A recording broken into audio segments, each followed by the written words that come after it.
Hello. నమస్కారం sir. నేను Jubilee Hills police station నుండి సిఐ లొకేషన్ మాట్లాడుతున్నాను. చెప్పండి లోకేష్. నాకు ఒక ముఖ్యమైన ఇన్ఫర్మేషన్ వచ్చింది. ఏంటది? సార్, మీరు చెప్పిన డ్రగ్స్ గ్యాంగ్ గురించి నేను ఎంక్వైరీ చేస్తుంటే వాళ్ళంతా ఒక ప్లేస్లో కలుస్తున్నట్టు నాకు ఒక సీక్రెట్ ఇన్ఫర్మేషన్ వచ్చింది సార్. మీరు చెప్తున్న ఇన్ఫర్మేషన్ నిజమేనా? అవును సార్, పర్ఫెక్ట్ ఇన్ఫర్మేషన్. వాళ్ళు కలుసుకున్న ప్లేస్ ఎక్కడ? పటాన్ చెరువు వెళ్లే దారిలో అల్యూమినియం ఫ్యాక్టరీలో కలుస్తున్నారు సార్. సరే, నేను వెంటనే బయలుదేరి వస్తున్నాను. Okay sir. ఏమైంది సార్? ఈ సిటీని అల్లకల్లోలం చేస్తున్న డ్రగ్స్ మాఫియా ఈరోజు కలుసుకుంటున్నారట. వెళ్దాం పదా. సార్, డ్రగ్స్ గ్యాంగ్ మీటింగ్ అంటే ముందే పగడ్బందీగా ప్లాన్లో ఉంటారు సార్. వెపన్స్తో దేనికైనా తెగించేందుకు సిద్ధంగా ఉంటారు సార్. మనం అటాక్ చేయడం మంచిది కాదేమో సార్. కాకి యూనిఫామ్ ఒంటి మీద తగిలించుకోగానే భయాన్ని వదిలి తెగింపుని వెంట పెట్టుకోవాలి. నేరాలు చేసేవాళ్ళు ఏమైనా చేయడానికి తెగిస్తే వాటిని అరికట్టాల్సిన మనం ఇంకెంత తెగించాలి. జీతం కోసం మాత్రమే మీరు ఉద్యోగం చేస్తున్నట్లయితే ఇక్కడే ఆగిపోండి, నేను వెళ్తాను. సార్, సారీ సార్, నేను కూడా మీతో వస్తాను సార్.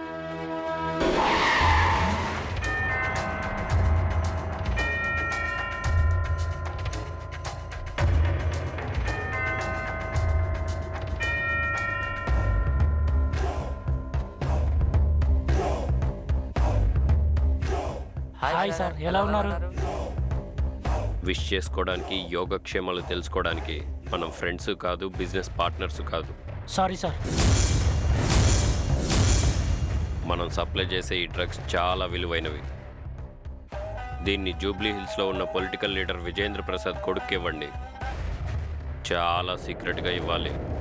Okay sir. దీన్ని బిజినెస్ మ్యాన్ శివాజీ కొడుకు కూడా ఇవ్వండి. అలాగే కాలేజీలకు కూడా అందించండి. అలాగే సార్. వీటిని డిస్ట్రిబ్యూట్ చేసేటప్పుడు చాలా జాగ్రత్తగా ఉండాలి. ఏమాత్రం నిర్లక్ష్యంగా ఉన్నా అందరం దొరికిపోతాం. వీటి ధర కొన్ని కోట్లల్లో ఉంటుంది. అన్నిటికన్నా ముఖ్యమైన విషయం, ఎవరైతే వీటికి అలవాటు పడిపోయి మత్తులో ఉంటారో వాళ్ళ మత్తులోంచి రాకముందే మనం ఆ డ్రగ్స్ సప్లై చేస్తూ ఉండాలి. ఒక్కసారి మత్తు వదిలి బయటకు వస్తే కౌన్సిలింగ్ చేయించి డ్రగ్స్కి దూరంగా ఉంచుతారు. బిజినెస్ దెబ్బతింటుంది, గుర్తు పెట్టుకోండి.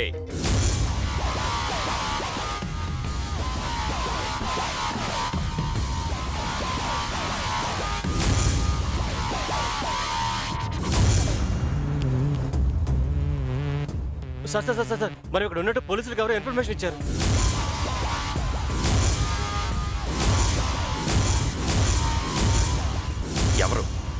ఎవర్రా ఇన్ఫర్మేషన్ ఇచ్చింది? సార్, మాకు తెలియదు సార్. చూడండి, మీ ప్రాణాలు పోయినా సరే మనం అనుకున్నట్టు ఈ మాల్ వాళ్ళకి చేరాలి.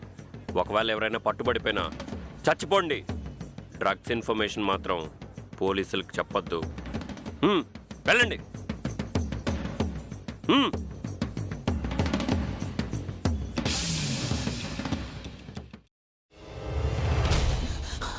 నువ్వు ఇంకేమన్నా చెప్పాలా? ఇంకేమన్నా అబద్ధం చెప్పాలనుకుంటే చెప్పేయి.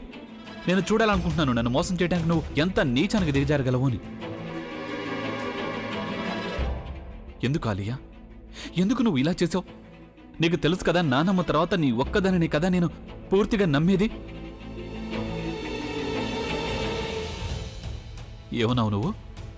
ఈ మధ్య అన్నిటినీ మర్చిపోతున్నావా? అది చాలు. వాటిలో ఉన్న శక్తి విషయాన్ని గ్రహించి మనకు వివరిస్తాయి.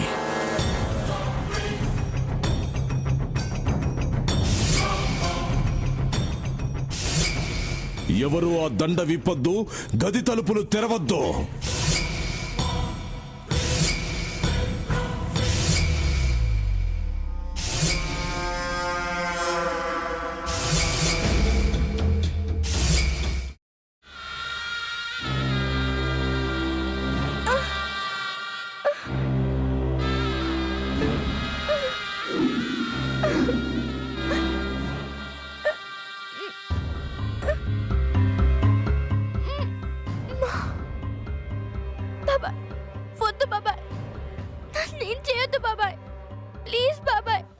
నీకు నిజం తెలిసినప్పుడే నా ఆలోచనలో నువ్వు చచ్చిపోయావు.